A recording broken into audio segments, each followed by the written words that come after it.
So New York Comic Con has come and gone, and at the event, Webtoons had a huge presence. And one of the series on Webtoons, Lore Olympus, had a huge presence too. I saw so many Hades and Persephones and so many characters from this incredible web series walking the con floor. It was amazing. Rachel Smythe, the creator of Lore Olympus, was at New York Comic Con. She actually just won the 2023 Harvey Award for Digital Book of the Year for the third consecutive year. Now, that's the first time a series has won the award for 3 years in a row. That's crazy impressive. She had a spotlight panel as well about Lore Olympus. The series has been on a bit of a hiatus during the summer, so she could re-catch up and just sort of create a new backlog of stuff. Well, don't worry, Lore Olympus is returning with new episodes on November 12th. However, some bittersweet news here for the series. It is the final arc, and the series will conclude next year in 2024. Lore Olympus will remain available to readers on Webtoons in its entirety after the series wraps next year, so don't worry if you're just getting into it, or you haven't started yet, or it's always appealed to you and you always want to check it out. Don't worry, it's still going to be there for you. Now, since its inception in 2018, Lore Olympus has established itself as a runaway, industry-changing global hit. The series has notched over 1.6 billion global views and 6.4 million subscribers on Webtoons. I'm one of them. So it has been adapted for print with multiple #1 New York Times best-selling graphic novels. Volumes 1 through 5 are currently available, and Volume 6 is coming out. It's also received numerous recognitions across top industry awards, including the Eisner, Harvey, and Ringo Awards. Really, it's an incredible series, and I was so fortunate that I was able to sit down and talk with Rachel Smythe at New York Comic Con. Take a listen. So I'm joined by Rachel Smythe, the creator of Lore Olympus. Rachel, thanks so much for joining us. So Rachel, I want to ask, let's start with the big, broad question first. What is about Greek myths that drew you to the story of Hades and Persephone, and you went, I could write a story about that. I could draw a story about that. So I've always really loved that myth from childhood. So it's kind of hard to imagine my life without it, if you know what I mean. But I think, as a writer, as a creator, Greek mythology in particular really lends itself to inspiration, because there's so many things, there's so many unique ways that you can interpret it, and there's so many ways that you could go with the story, which really lend themselves to different options. So it's very versatile. Yeah. So what inspired you to make it a modern day, quote unquote, interpretation of the Greek myths, and then, sort of setting the real world in ancient Greece? I think with that particular functionality, I think, to me, it's just very fun to do that recontextualization of, like, what would these situations look like through a modern lens. But also I thought it would be a fun mechanic for storytelling that the mortal realm would be set in ancient Greece, and that all the gods would have, like, the current technology, and I think, it just makes it really fun and allows for, like, a lot of versatility. Yeah. There's been this great resurgence in interest in Greek myths and, like, stories. Sort of around the same time Lore Olympus came out, we had Hades Town hit the musical theater market. We had Hades, the video game with Zagreus, and also focusing a lot on Hades and Persephone come out. What do you think just draws audiences into just such these eternal myths that are, thousands of years old? I think in some ways a lot of the stories are somewhat universal, in the way that, they may not be the same to us now, but on some level they are. Like, they're about, like, love and hate and conflict, and, we're all human, and that, we find that deeply appealing. And I think the values that do exist within Greek mythology are very much things that we value in our storytelling now, because that's what we structure a lot of our modern stories on anyway. Like, if we've got the Odyssey, that's like the journey story, or there's the Hunger Games, which is Theseus and the Minotaur, with all the teens, like, fighting kind of thing. So, they're always going to exist in our canon that way. So I think that's why people always come back to them. Yeah. So a huge thing in Lore Olympus is you do a really great job of blending classic fantasy tropes like prophecy and, like, Persephone being a goddess of special meaning, but then also blending in a lot of elements that people in the real world deal with, various levels of assault and trauma. How important is that representation to include in what is essentially a hugely popular form of media? I think for me as a writer, I really enjoy doing work that is character-driven rather than plot-driven. And obviously, to some degree, I'm going to write from experience or my own feelings. And I hope that that really lends itself to the work in terms of giving it that nuance where people are like, oh, yeah, this is something that can be uncomfortable to read, but it feels easy to connect with because it's kind of put there in an accessible way. Or that's my hope anyway. I mean, I've been brought to tears many times while reading, so... Oh, really? 100%. Oh my god. Especially the chapters of music. Phenomenal compositions in there. Yeah. Really great job there. Who would you say is your biggest... when you were growing up, who was an inspiration to you? And what made you sit down and go, I want to be an artist? Oh, goodness. So I come from a family of readers, so there was always lots of stories around me. And I think, I'm trying to think of key things where I was I really love this. I really liked, when I was very little, I liked Asterix and Obelix. And of course there's the Sandman. And the Sandman is very much I know everyone's always I love the Sandman, but it truly is just, it's perfect. There's so many things in it where you're I didn't know a comic could look this way. Yeah. And so you're oh, and there's so many different, I guess, forms of the Sandman in the sense that it's got poetry books and children's books, and you're oh, it's got all these different elements where you're I didn't know that a world could be expanded in this way. I'm also really inspired by movies and things like that.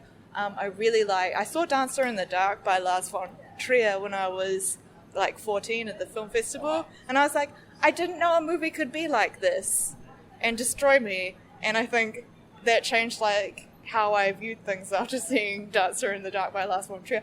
And I was I want to make things like that. And now I'm I don't really make things like that, but I'd like to think, I have maybe just a little grain in there of Lars von Trier, maybe. Yeah. Yeah. No, you mentioned earlier that you want your stories to be character-driven, not necessarily plot story-driven. Obviously, a plot and a story is important, but the characters are more important to create that story. Yeah. You've done an excellent job of creating various representation within Lore Olympus itself. Even though the characters are brightly colored in, different colors per se, and not necessarily representative of natural skin tones, I think it's easy to see representation of various ethnic groups in there, and then of course disability groups, with Hephaestus being, differently abled and having different body parts. Is that something you consciously approach when you're designing a new character, or is that something that's just it feels natural, so you put it on the paper? I think it's a little from column A and a little from column B. So I think when making your work inclusive, I think when you're doing particular characters, it's important to think about what type of character that they are and what representation exists already, and it's important to be as sensitive as you can be. So in terms of maybe the character Hephaestus, I was I want him to be this type of character, but in the source material, Hephaestus always isn't the greatest character, and I think originally I had planned for him to be a villainous character, and then I was I actually don't like this, and I actually don't think it's fair, and I'm not comfortable with doing that. And I think there is an argument to be had that if you're using characters who you're wanting to be inclusive, you don't want to completely rob them of their humanity by making them completely saccharine. And there's definitely a balance that you need to strike there. But in his case, I was I really want to give him a really nice character so that, that representation, I can be I feel good about it, and I feel I'm not doing anyone a disservice, and I am being sensitive. Yeah. So speaking of that, in the idea of sort of putting characters on their heads, Apollo in a lot of traditional myths is, sort of the sun. He's poetry, he's light, he's medicine. And Hades is sort of dour. He had a very small following in the Greek pantheon because he's deaf. But you've taken these characters and sort of flipped them on their heads. Apollo. I have a friend who also reads Lore Olympus with me, and he just hates Apollo. I'm like, remember, that's one interpretation. It is, yeah. And Hades is now just sort of this beloved figure. Yeah. So, what was that again? Was that intentional, or was that just like you approached the character, you went, this is what I want to do with it, and it worked out? So what I will say, across the board, and like actual like the old poems, the Greek mythology in general, all of the gods are definitely like, they all do terrible things. Yeah, so I'm not going to be like, Hades is a precious little boy, has never done anything wrong, because he certainly has done some stuff wrong. They've all done some stuff wrong. Yes. But I feel like quite frequently, like, Apollo is always cast as like a very good character whenever there's like contemporary works. And I think the thing with Lore Olympus that I wanted to do is, so often when you're doing stories about villains and things like that, or in the category of sexual assault, I think it makes sense to use a character that everyone views as being very good, because if you do a character that's, you know, people are like, they are the villain already. Like, it doesn't really lend anything to it. It doesn't really add any nuance. And I think in terms of, like, I kind of wanted to emulate, you know, when you have, like, a celebrity or someone who's, like, really high in power and they've done something bad, but everyone's like, oh, but they do all of these things for the community, or, like, you know, they're very good at sports, or they're very, you know, they employ lots of people, and, you know, it just, I wanted to, like, show that in a comic. Right. Yeah. Sorry, that was kind of rambling. No, that was fine. That's great. I love getting the ideas, especially from creatives. I want to thank you so much for doing this. I have one final question. Sure. So if we count the Fast Pass chapters, we're at 253 chapters so far on Webtoons. You've got 6 volumes out on bookshelves, or the 6 ones coming out, I should say. How long does this go? Well, I know, but I can't share that because it's hippie top secret. Fair enough. Yes. Rachel, thank you so much. No problem. Well, of course, Rachel wasn't the only representative from Webtoons at the event. I also got to sit down with Aron Levitz, the president of Wattpad Webtoons Studio at New York Comic Con as well. We went over what goes into the art and what goes into the science of bringing these beloved series into television and movies. Joined by Aron Levitz, the president of Wattpad Webtoons Studio. So, Aron, we were just going over this off mic. Off. You told me you started as an engineer. So explain that trajectory from engineer, very technical, science-based thing, into creative juggernaut. Wow, that no one has ever accused me of being a creative juggernaut before. But what I will say is the interesting thing about how our studio runs is it's just a really beautiful mix of art and science. And that is the part of engineering I loved, was the art side of it. Right. You know, there's an art to engineering. There's the part where you're bringing massive amounts of data into something beautiful at the end that people enjoy, and whether that's a car or a Ferris wheel, you know, that's a part of engineering I loved. I quickly realized the other part was not my favorite part, and I moved quickly into figuring out how technology will influence entertainment. And it was really clear as I was coming out of that part of my life that there was not going to be for very long a separation between tech and entertainment. And Wattpad Webtoon Studios is almost a perfect place for that, right? Yeah. I get to find beautiful creative stories written by some of the most innovative creators around the world from a million diverse backgrounds. We get to look at the fandoms that brought them there, and we get to understand the ones and zeros behind those fandoms to find stories that are really important to the world.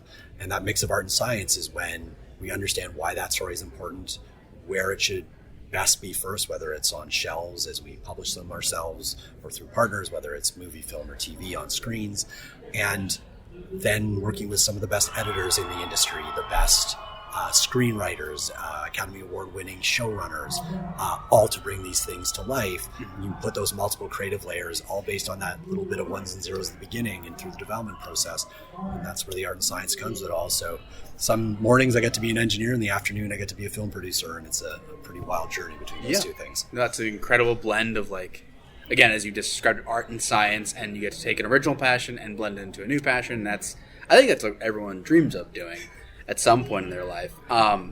So Wattpad and Webtoon, those are names that if you've been on the internet for any significant amount of time, you've definitely heard of one or probably both. Yes. And you mentioned that you've had enough stories to fill Hollywood like 10 times over, probably, just between those two names alone.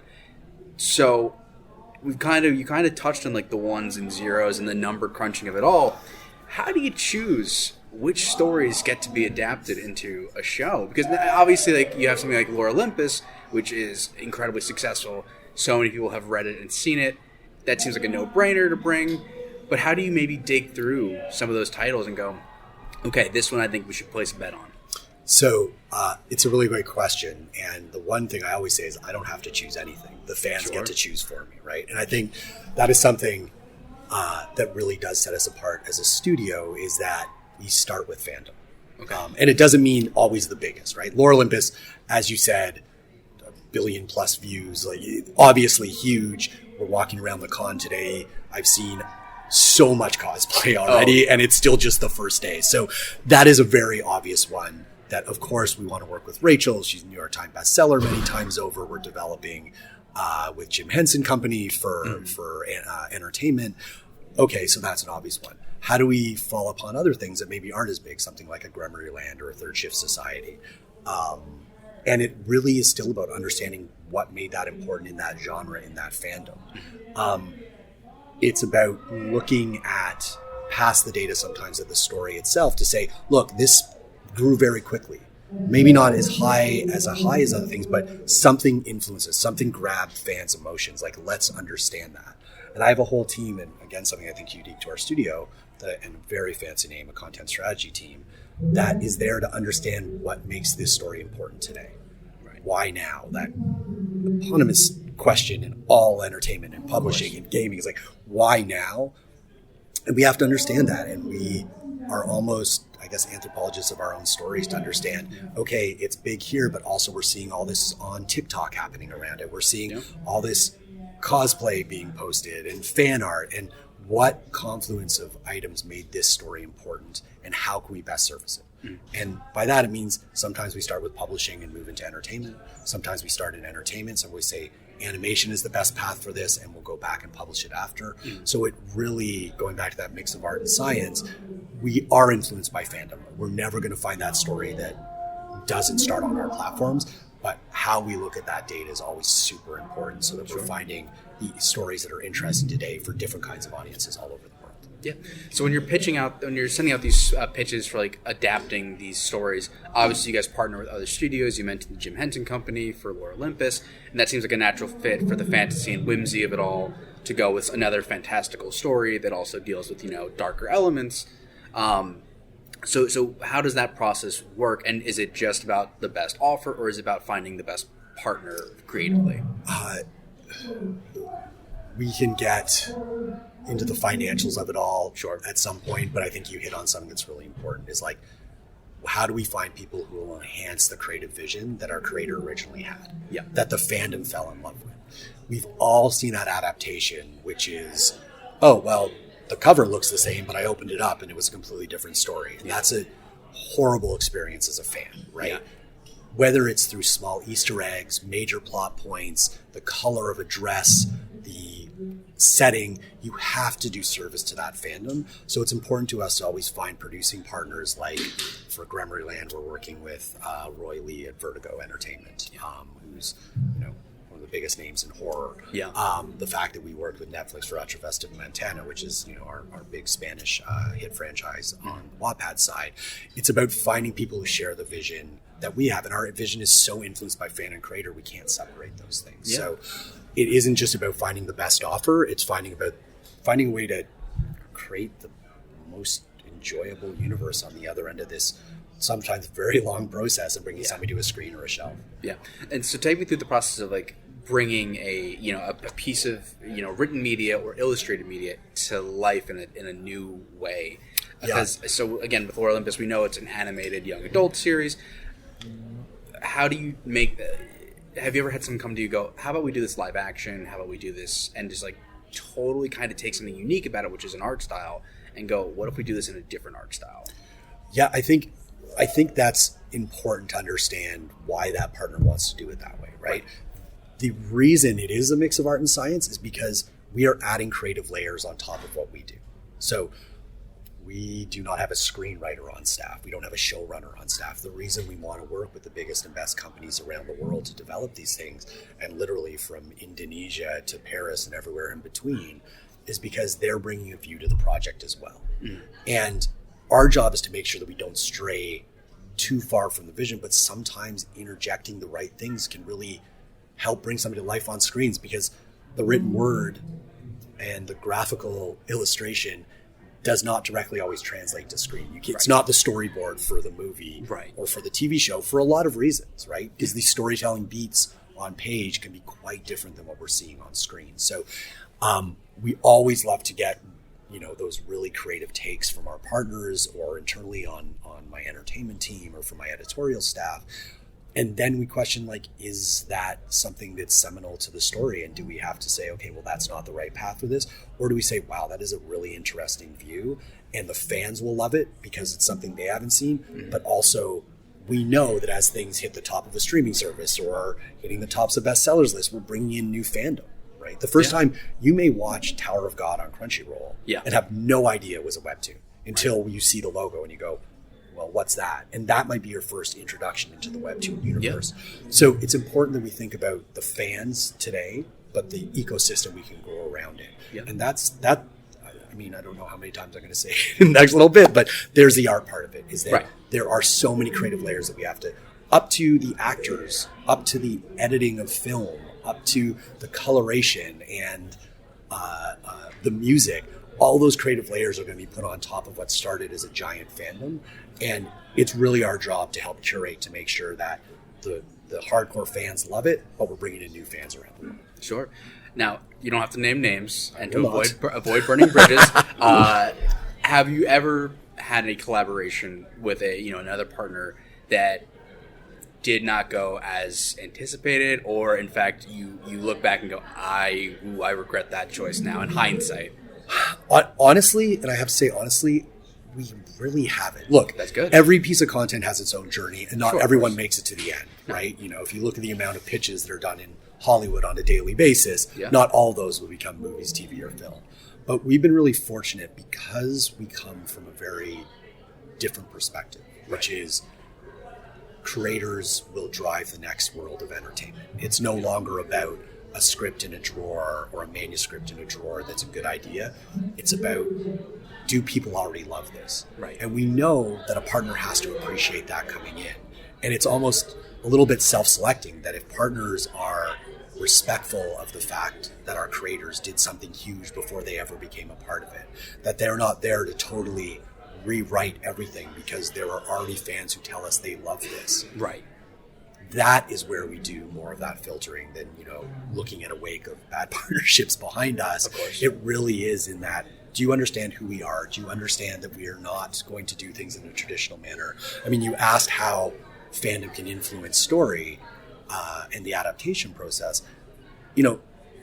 Forever people have been picking things off the top of a bestseller list and saying, yeah, we're going to adapt that book. Of course. What's never been possible is to say, well, look, the audience really loved this episode and here's why. Or nobody really engaged around this part of the story for 2 episodes. Okay, maybe it's not important. Or this tertiary character took on a life of its own, was never a big part of it, but maybe we should make it we all of a sudden can use those ones and zeros, that fandom insight during development.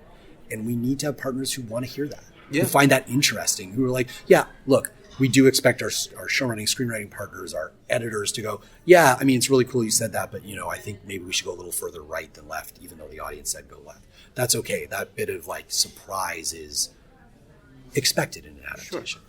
But it really is important to find people who understand that there is a reason that this universe exists today, right? And it's on the backs of an incredibly hardworking creator and a fandom who fell in love with it.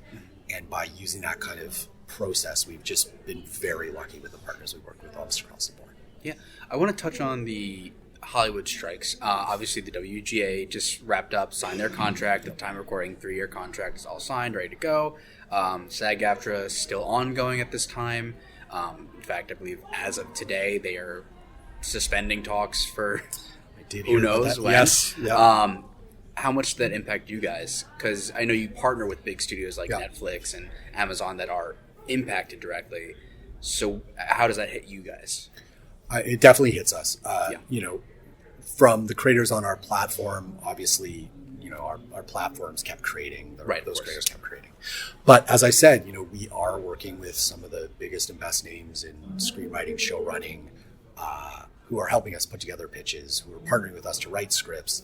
And so, you know, those strikes would affect a lot of those projects and affects our speed. But the more important part of that is we only exist as two platforms in Wattpad and Webtoon. 170 million users around the world every month coming to them because of creators. Yeah. So our job, no matter where that creator sits in the stack of entertainment, whether it's the creator on our platform, whether it's the screenwriter, whether it's in front of the camera talent, above or below the line, it's our job to support them. Right. And so we're really happy to see the WGA get a deal that was important to them, that solved a lot of the really trying issues that they were trying to get through with the studios, and we're excited to get back to work with them.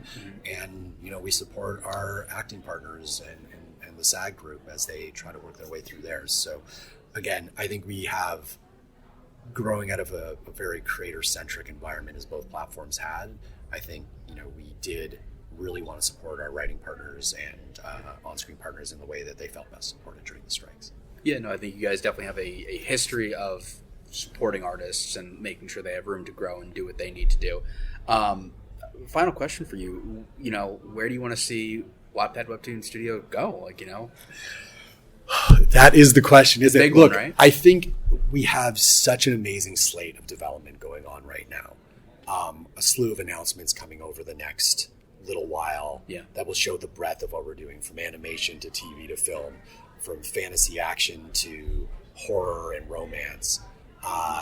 You're seeing the successes come out of places like Studio N, which is my sister studio within the Webtoon group in Korea. Things like Mask Girl, and which was #1 all over the world recently, Sweet Home. So I think you're starting to see this shift in an understanding of what our platforms bring to entertainment, as well as to publishing. And I think you're just going to see more and more of our stories at the top of lists, and whether it's on a streaming service and whether it's on a bookshelf. If you walk around this con today, if you were here 15 years ago, this would be a comic book in the most traditional sense, superheroes walking around. Yep. You walk around here today, I've seen more Lore Olympus cosplay in my first hour here than I did 3 years ago. Yeah. You see the influence that manga and mangua have had over this, the floor today. Yeah. From the biggest booths to the best cosplay. And it's the storytelling that's coming from our platforms, those storytellings that grew up in a digital age where fans get to engage with their favorite creators. That's what's going to define entertainment for the next decades to come. It's no longer about that one-off script in a drawer. It really is finding those moments of engagement with fans, and I think we're uniquely set up to really help drive entertainment and publishing around the world for years to come. All right, Aron, thank you so much. This was incredibly insightful and incredibly entertaining. So thank you again. Thank you for having me. Of course.